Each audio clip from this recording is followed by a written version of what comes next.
Cette vidéo comporte tous les commentaires d'études sur les versets disponibles dans la Bible d'études Esprit et Vie, dans Jean chapitre 11. Verset 4. Cette maladie, pour la gloire de Dieu. Au sein du peuple de Dieu, la maladie ne se termine jamais par la mort, car cette dernière sera anéantie au moment de la résurrection, versets 25 à 26.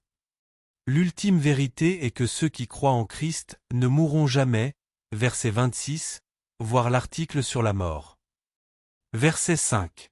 Jésus aimait Marthe, et sa sœur, et Lazare. Voilà bien une famille qui était profondément et véritablement attachée à Jésus, verset 2, qui jouissait d'une communion intime avec lui, Luc 10 versets 38 à 42, et qui faisait l'objet de son amour, versets 3 à 5. Cela ne les empêcha pas de passer par la souffrance, la maladie et la mort. Ces problèmes peuvent, encore aujourd'hui, arriver aux enfants de Dieu fidèles et choisis par lui, voir l'article intitulé La souffrance du juste. Les églises modernes comptent en leur sein des femmes, comme Marie, qui sont profondément attachées au Seigneur et qui l'aiment de tout leur cœur, des femmes, comme Marthe, qui sont fidèles dans leurs bonnes actions, et des hommes, comme Lazare, qui souffrent et qui meurent. De telles familles peuvent s'écrier, « Jusqu'à quand, Éternel ? M'oublieras-tu sans cesse ?» Psaume 13 verset 2, voire Matthieu 27 verset 46, Apocalypse 6 verset 10. Jésus dit que son retard n'est pas dû à un manque d'amour, de pitié ou de compassion. Il désire que tout soit fait pour la gloire de Dieu, verset 4, et de son royaume, ainsi que pour le bien ultime et éternel de ceux qui souffrent, verset 15, versets 23 à 26, versets 40 à 44. Verset 6. Il resta 2 jours encore dans le lieu où il était. Jésus a tardé à se rendre dans la famille qu'il aimait, verset 5, afin de fortifier la foi de cette famille et de ses disciples, et d'accomplir en leur faveur une plus grande action. À l'origine, les actions de Jésus ont semblé indiquer qu'il était indifférent à leur souffrance. Cependant, Jean met à plusieurs reprises l'accent sur le fait que Jésus aimait cette famille et qu'il partageait son chagrin, verset 3, verset 5 et verset 35. L'objectif et le moment choisis par Jésus étaient tout simplement différents des leurs. Il arrive que, lorsque nous traversons une épreuve, le moment qu'il a choisi de se manifester et sa volonté ne coïncidant pas parfaitement avec ce que nous aimerions qu'il fasse. Dieu nous exauce conformément à sa sagesse et à son amour. Versets 25 à 26. Je suis la résurrection. Pour celui qui croit en Jésus, la mort physique n'est pas une fin tragique. Elle est, au contraire, la porte d'accès à une vie abondante et éternelle, et à la communion avec Dieu. Le verbe « vivra » que l'on retrouve au verset 25 est une allusion à la résurrection. L'expression « ne mourra jamais » du verset 26 signifie que les croyants qui ressusciteront ne mourront plus jamais.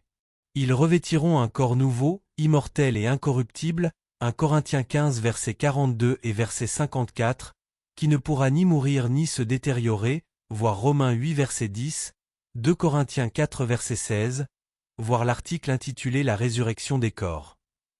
Verset 33. Frémit en son esprit.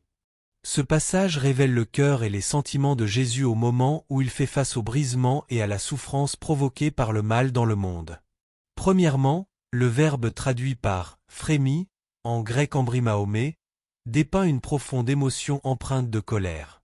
Jésus était affligé et irrité par la misère qui résultait du péché, de Satan et de la mort.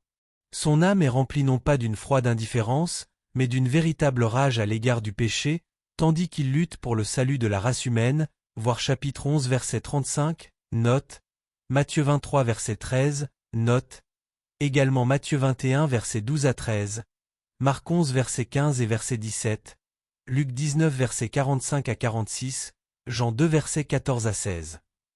Deuxièmement, l'un des signes les plus sûrs indiquant que Dieu est à l'œuvre dans notre vie est que nous commençons à prendre conscience de toute la misère, du chagrin et de la souffrance causée par le péché dans le monde, voir Genèse 3 versets 16 à 19, Romains 5 verset 12.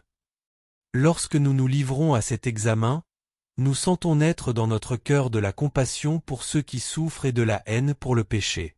Nous ne pouvons en aucun cas éprouver du plaisir à pécher, voir Romains 1 verset 32, note, 2 Thessaloniciens 2 verset 12, note, Hébreux 1 verset 9, note.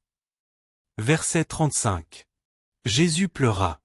Ces deux mots révèlent la profonde compassion que Dieu éprouve à l'égard de son peuple qui souffre. Le verbe « pleura », en grec dakruo, indique que Jésus a éclaté en sanglots, puis a pleuré silencieusement. Que cela puisse être un réconfort pour tous ceux qui sont affligés. Christ éprouve la même compassion à votre égard que celle qu'il a éprouvée à l'égard des membres de la famille de Lazare. Il vous aime autant. Notez que ce verset apparaît dans le livre qui met l'accent sur sa divinité plus que tout autre livre. Nous voyons ici Jésus, le Dieu homme, Dieu en personne, pleurer. Dieu ressent un amour profond, rempli d'émotion et de compassion pour vous et pour les autres hommes, Luc 19 verset 41. Verset 44. Et le mort sortit. Le miracle de la résurrection de Lazare a été un signe indiquant que Jésus est la résurrection et la vie. Il a été la démonstration de ce que Dieu fera pour tous les croyants décédés qui finiront, eux aussi, par ressusciter, chapitre 14 verset 3, 1 Thessaloniciens 4 versets 13 à 18. Ce miracle a aussi constitué l'élément final qui a poussé les chefs religieux juifs à décider de mettre Jésus à mort, versets 45 à 53.